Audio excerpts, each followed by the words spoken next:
নমস্কার বন্ধুরা, আমি মৌ তোমাদের সবাইকে আমাদের গল্পকথা পরিবারে অনেক অনেক স্বাগত জানিয়ে আজকের ভিডিওটি শুরু করছি। কিছুদিন আগে আমাদের চ্যানেল থেকে জন্মাষ্টমী নিয়ে একটা ভিডিও শেয়ার করা হয়েছিল, যেখানে এই বছরের জন্মাষ্টমীর পূর্ণাঙ্গ সময়সূচি, রোহিণী নক্ষত্রের সময়কাল, জন্মাষ্টমী পালনের নিয়ম, উপোসের নিয়ম, পারণের সময়, পারণ বিধি, পারণ মন্ত্র, জন্মাষ্টমীর ব্রতকথা ইত্যাদি শেয়ার করা হয়েছিল। আই বাটন এবং ডেসক্রিপশন বক্সে ওই ভিডিওর লিঙ্ক তোমরা পেয়ে যাবে। বন্ধুরা, আজকের ভিডিওতে বাড়িতে সহজ সরলভাবে জন্মাষ্টমীর পুজো করতে আমাদের কি কি উপকরণ লাগে, জন্মাষ্টমীর দিন করণীয় কিছু বিশেষ উপায় এবং জন্মাষ্টমীর দিন শ্রীকৃষ্ণকে আমাদের কি কি নিবেদন করা উচিত, এই সব কিছু আমি শেয়ার করে নেব। চলো তাহলে আজকের ভিডিওটা শুরু করি। বন্ধুরা, এই বছরের জন্মাষ্টমীর সময়সূচি যদিও আগের ভিডিওতে আমি তোমাদের সঙ্গে শেয়ার করে নিয়েছিলাম, তবুও তোমাদের সুবিধার্থে আরও একবার আমি জন্মাষ্টমীর সময়সূচি বলে দিচ্ছি। স্মার্ত এবং গোস্বামী উভয় মতে এই বছর জন্মাষ্টমী পালন করা হবে 4 সেপ্টেম্বর 17 ভাদ্র শুক্রবার। অষ্টমী তিথি লাগবে আগের দিন অর্থাৎ বৃহস্পতিবার মধ্যরাত্রি 1:45 এবং তা স্থায়ী হবে শুক্রবার মধ্যরাত্রি 12:01 পর্যন্ত। শুক্রবার সারাদিন অষ্টমী তিথি থাকছে। জন্মাষ্টমীর পুজো সাধারণত মধ্যরাতে অর্থাৎ রাত 12টা নাগাদ করা হয়। 12টার একটু আগেই সব কিছু জোগাড় করে পুজোয় বসে যেতে পারলে ভালো হয়, কারণ তাহলে ঠিক রাত 12টা নাগাদ ছোট্ট গোপাল সোনা বা শ্রীকৃষ্ণের অভিষেক আমরা করে নিতে পারি, যেটা জন্মাষ্টমীর পুজোর সবথেকে গুরুত্বপূর্ণ অঙ্গ। এই বছর শুক্রবার 4 সেপ্টেম্বর মধ্যরাতে জন্মাষ্টমীর পুজো করতে হবে। যদিও শুক্রবার মধ্যরাত 12:01 অষ্টমী তিথি ছেড়ে যাচ্ছে, কিন্তু সূর্যোদয় পাওয়ায় ওই দিনই অর্থাৎ শুক্রবারই অষ্টমী তিথি পালন করা হবে এবং শুক্রবার মধ্যরাতে জন্মাষ্টমীর পুজো করতে তাই কোনো অসুবিধে নেই। স্মার্ত ও গোস্বামী উভয় মতেই এই বছরের জন্মাষ্টমীর পালন সম্পন্ন করতে হবে 5 সেপ্টেম্বর বাংলায় 18 ভাদ্র শনিবার সকাল 9:32 মধ্যে। সূর্যোদয়ের পরে পালন প্রক্রিয়া শুরু করতে হয়। জন্মাষ্টমীর পালন কিভাবে করতে হবে সেটা আগের ভিডিওতেই আমরা বলে রেখেছি, ডেসক্রিপশন বক্সে ওই ভিডিওর লিংক দেওয়া রইল। বন্ধুরা, আমাদের সনাতন হিন্দু ধর্মে জন্মাষ্টমী অত্যন্ত তাৎপর্যপূর্ণ একটি ধর্মীয় উৎসব। জন্মাষ্টমী শুধুমাত্র ভগবান শ্রী বিষ্ণুর অষ্টম অবতার শ্রীকৃষ্ণের জন্মতিথি নয়, এটি অশুভ শক্তির ওপর শুভ শক্তির জয়েরও প্রতীক। অত্যাচারী মহারাজ কংসকে বধ করে ধর্মকে প্রতিষ্ঠা করার জন্যই ভাদ্র মাসের কৃষ্ণা অষ্টমী তিথিতে এই পৃথিবীতে জন্মগ্রহণ করেছিলেন ভগবান শ্রীকৃষ্ণ। এই তিথিটি হলো জন্মাষ্টমী বা কৃষ্ণ জন্মাষ্টমী।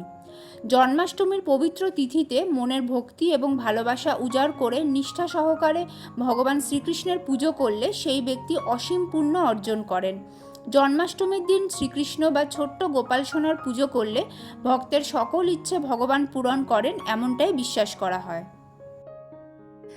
সেই কারণেই আমাদের প্রত্যেকের বাড়িতেই জন্মাষ্টমীর দিন সাধ্য সামর্থ্য অনুযায়ী পুজোর আয়োজন করা হয়।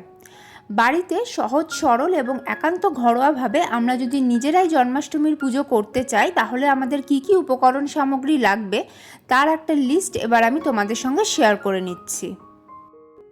বাড়িতে সহজ সরলভাবে জন্মাষ্টমীর পুজো করতে গেলে প্রথমে আমাদের যা লাগবে তা হলো গোপাল বা রাধা গোবিন্দের শ্রীবিগ্রহ অথবা চিত্রপট। পুজোর আসন তৈরির জন্য লাগবে কাঠের জলচৌকি এবং একটা নতুন হলুদ কাপড়। পঞ্চামৃত দিয়ে এই দিন গোপাল সোনা বা রাধা গোবিন্দের অভিষেক করা হয়। পঞ্চামৃত বানানোর জন্য আমাদের লাগবে কাঁচা দুধ, টক দই, ঘি, মধু, শর্করা অর্থাৎ চিনি বা মিছরি। এছাড়াও তোমরা যদি ফলের রস দিয়ে অভিষেক করো তাহলে যে কোনো মরশুমি ফলের রস তোমরা নিতে পারো। এছাড়াও লাগবে গোলাপ জল, অগরু, পরিষ্কার জল, গঙ্গা জল, গোটা আতপ চাল, জব, কালো তিল। জন্মাষ্টমীর পুজোয় গোপাল সোনা এবং রাধা গোবিন্দকে নতুন বস্ত্র নিবেদন করা হয়, তাই তোমরা শ্রীবিগ্রহে পুজো করলে নতুন বস্ত্র পরিয়ে দিতে পারো। আর যদি তোমরা চিত্রপট বা এমন কোনো শ্রীবিগ্রহে পুজো করো যেখানে বস্ত্র পরিবর্তনের প্রভিশন নেই, সেক্ষেত্রে তোমরা মৌলি সুতো নতুন বস্ত্রস্বরূপ নিবেদন করে দিতে পারো। এছাড়াও সাজ শৃঙ্গারের বিভিন্ন জিনিস যেমন মুকুট, বাঁশি, হাতের গয়না, কানের গয়না, গলার হার, এইগুলো এদিন গোপাল সোনা এবং রাধা গোবিন্দকে নিবেদন করা হয়। আর ময়ূর পালক তো অবশ্যই লাগবে, ময়ূর পালকও এদিন গোপাল সোনা এবং রাধা গোবিন্দকে নিবেদন করা হয়। আরও যা যা জিনিস আমাদের লাগবে তার মধ্যে রয়েছে আতর, চন্দন। চন্দনের ক্ষেত্রে তোমরা সাদা চন্দন, কেশর চন্দন অথবা অষ্টগন্ধা চন্দন ব্যবহার করতে পারো। লাগবে সামান্য পরিমাণে গুঁড়ো হলুদ। জন্মাষ্টমীর দিন আমরা অনেকেই গোমাতার পুজো করি। রাধা গোবিন্দের বিগ্রহ বা চিত্রপটে অনেক সময় গোমাতা থাকেন, বা অনেকেই আমরা আলাদাভাবে গোমাতার বিগ্রহে পুজো করি। গোমাতাকে তিলক পরানোর জন্য একটু সিঁদুর এবং তেল অথবা ঘি একসাথে মিশিয়ে নিয়ে তোমরা রেখে দিতে পারো। এছাড়াও অবশ্যই আমাদের লাগবে ফুল, ফুলের মালা, তুলসী পাতা, দূর্বা। ফুলের ক্ষেত্রে শ্রীকৃষ্ণ এবং গোপালের জন্য আমাদের লাগবে হলুদ ফুল, কারণ এই দিন হলুদ ফুল নিবেদন করা খুব শুভ বলে মনে করা হয়। এছাড়া সাদা ফুলও তোমরা নিবেদন করতে পারো, আর নীল অপরাজিতা ফুলও নিবেদন করা হয়। রাধারানীর জন্য লাগবে রঙিন ফুল, আর জন্মাষ্টমীর পুজোয় গোলাপ ফুল, পদ্ম ফুল এগুলো রাধা গোবিন্দ বা গোপালকে নিবেদন করা অত্যন্ত শুভ বলে মনে করা হয়।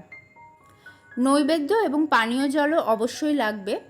জন্মাষ্টমীর পুজোতে গোপাল এবং শ্রীকৃষ্ণকে মাখন মিছরির ভোগ নিবেদন করা হয়।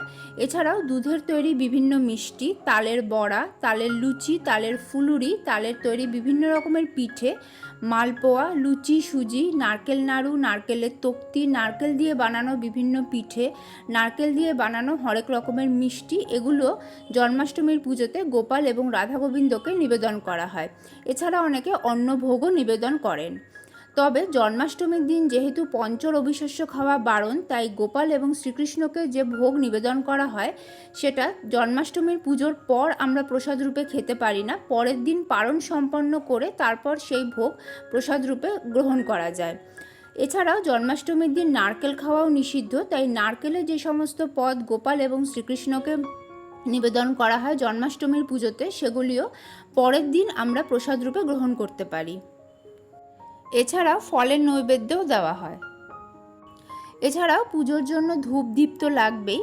আরতির জন্য তোমরা ধূপ, ঘিয়ের পঞ্চপ্রদীপ, কর্পূর, ময়ূর পাখা, ধুনো এগুলো ব্যবহার করতে পারো। তবে খেয়াল রাখতে হবে সবসময় বিজোড় সংখ্যক জিনিস দিয়ে আরতি করতে হয়।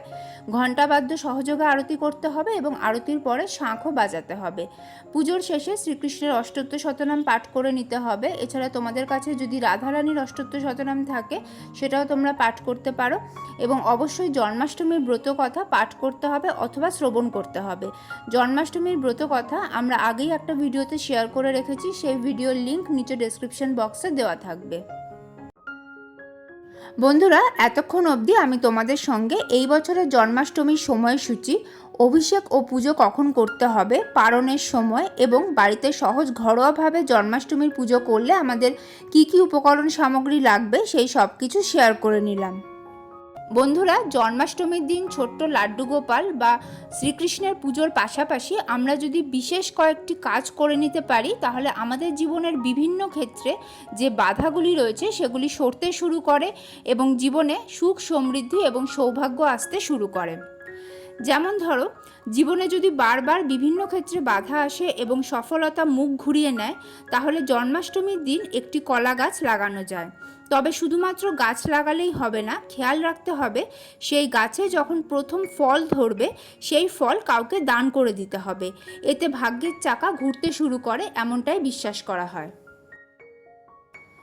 বিয়ের ক্ষেত্রে যদি বারবার বাধা আসে, তাহলে জন্মাষ্টমীর দিন একটি তুলসীর চারা লাগাতে হবে এবং তারপর যথাসাধ্য এর যত্ন করতে হবে। তুলসী গাছ যেমন যেমন বড় হবে এবং সবুজ হবে, বিবাহ ক্ষেত্রে বাধাও সেই মতো কাটতে থাকবে এবং বিবাহ যোগ তৈরি হবে। সন্তান লাভের ক্ষেত্রে বাধাবিঘ্ন দূর করার জন্য জন্মাষ্টমীর দিন বাছুর সহ গোমাতার বিগ্রহ বাড়িতে নিয়ে আসলে তার শুভ ফল প্রদান করে, এমনটাই মনে করা হয়। এরকম গোমাতার বিগ্রহ তোমরা অনলাইনে পেয়ে যাবে অথবা বাজারে কাঁসা পিতলের দোকানে, যেখানে ঠাকুরের বাসনকোসন বিক্রি হয়, সেখানেও এরকম বিগ্রহ তোমরা পেয়ে যাবে। জন্মাষ্টমীর পুজোর সময় পঞ্চামৃত দিয়ে অভিষেক করে গোমাতারও পুজো করতে হবে এবং তারপর গোমাতাকে গোপাল সোনা বা শ্রীকৃষ্ণের কাছে রেখে রোজ ফুল নিবেদন করতে হবে এবং সন্তান লাভের প্রার্থনা জানাতে হবে। এতে অচিরেই শুভ ফল পাওয়া যায় বলে মনে করা হয়। ঋণ মুক্তির জন্য জন্মাষ্টমীর পুজোর সময় গোপাল সোনা বা শ্রীকৃষ্ণের কাছে একটা পান পাতা নিবেদন করতে হবে। জন্মাষ্টমীর পরের দিন ওই পান পাতাটা সরিয়ে নিয়ে তার উপরে লাল চন্দন বা সিঁদুর দিয়ে শ্রীং লিখে তোমাদের টাকা পয়সা রাখার জায়গায় ওই পান পাতাটা রেখে দেবে। এতে মা লক্ষ্মী অত্যন্ত প্রসন্ন হন এবং তাড়াতাড়ি ঋণ মুক্তি ঘটে, এমনটাই মনে করা হয়। ব্যবসা ক্ষেত্রে উন্নতির জন্য জন্মাষ্টমীর দিন তুলসী গাছে লাল ওড়না নিবেদন করতে হবে এবং দুধ ও মধু একসাথে মিশিয়ে তুলসী গাছের গোড়ায় দিতে হবে।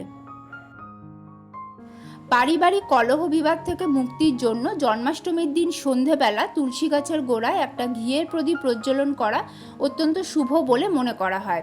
এতে পরিবারের সদস্যদের মধ্যে সম্প্রীতি বৃদ্ধি পায়। বন্ধুরা, জন্মাষ্টমীর পুজোর সময় শ্রীকৃষ্ণ বা গোপাল সোনাকে কিছু ছোট ছোট জিনিস নিবেদন করলে আমাদের অনেক মনস্কামনা পূরণ হয় এবং অনেক সমস্যা থেকে আমরা মুক্তি পেতে পারি, এমনটাই বিশ্বাস করা হয়। যেমন রূপোর বাঁশি। বাঁশি সুখ, সমৃদ্ধি এবং শান্তির প্রতীক। বাঁশির সুমিষ্ট সুরে সবাই আকৃষ্ট হয়। বাঁশি নেতিবাচকতা দূর করে। জন্মাষ্টমীর পুজোতে গোপাল সোনা বা শ্রীকৃষ্ণকে তোমরা একটা রূপোর বাঁশি নিবেদন করতে পারো। দাম্পত্য সমস্যা থাকলে পুজোর পরে ওই বাঁশি তোমরা বিছানার কাছে রেখে দিতে পারো। এছাড়াও গোপাল সোনা বা শ্রীকৃষ্ণকে বাঁশি নিবেদন করলে বাস্তুদোষ দূর হয়, এমনটা বিশ্বাস করা হয়। ময়ূর পালক ছাড়া শ্রীকৃষ্ণকে আমরা কল্পনাও করতে পারি না। জন্মাষ্টমীর দিন শ্রীকৃষ্ণ বা লাড্ডু গোপালকে ময়ূর পালক নিবেদন করলে সংসারে সুখ সমৃদ্ধি আসে এবং বাড়ি থেকে নেগেটিভ এনার্জি দূর হয়ে যায়, এমনটাই বিশ্বাস করা হয়। বন্ধুরা, জন্মাষ্টমীর পুজোর সময় যদি শ্রীকৃষ্ণ বা গোপাল সোনাকে হলুদ ফুল, হলুদ বস্ত্র, হলুদ ফল এবং হলুদ মিষ্টি নিবেদন করা যায়, তাহলে হঠাৎ করে অর্থলাভের যোগ আসতে পারে এবং আমাদের আর্থিক উন্নতি হতে শুরু করে। এছাড়াও অনেকে বলেন যে নীল অপরাজিতা ফুল যদি শ্রীকৃষ্ণ বা গোপাল সোনাকে নিবেদন করা হয়, তাহলে সাংসারিক সুখ, শান্তি এবং সমৃদ্ধি বৃদ্ধি পায় এবং জীবনে সাফল্য এবং খ্যাতি অর্জন করা যায়। বাড়ির ছোট্ট গোপাল সোনার জন্য যদি দোলনা আনার কথা ভাবো, তাহলে কিন্তু জন্মাষ্টমী থেকে ভালো দিন আর পাবে না। এই দিন জন্মাষ্টমীর পুজো হয়ে যাওয়ার পর গোপালকে দোলনায় বসিয়ে যদি কিছুক্ষণ নিজের হাতে দুলিয়ে দেওয়া যায়, তাহলে আমাদের বাড়ির ছোট্ট গোপাল সোনা কিন্তু খুব খুশি হয়, আর এতে পারিবারিক সুখ সমৃদ্ধিও বৃদ্ধি পায় বলে বিশ্বাস করা হয়। বন্ধুরা, জন্মাষ্টমীর দিন তোমরা শ্রীকৃষ্ণ বা গোপাল সোনাকে মাখন মিছরির ভোগ অবশ্যই নিবেদন করার চেষ্টা করো। মাখন শ্রীকৃষ্ণের অত্যন্ত প্রিয়, আর শোনা যায় ছোট্ট গোপালকে যশোদা মা মাখনের সঙ্গে মিছরি মিশিয়ে খেতে দিতেন, যেটা গোপাল সোনার খুব প্রিয় ছিল। রাধারানীর হাতে তৈরি মালপোয়া খেতে শ্রীকৃষ্ণ খুবই ভালোবাসতেন, এমনটা শোনা যায়।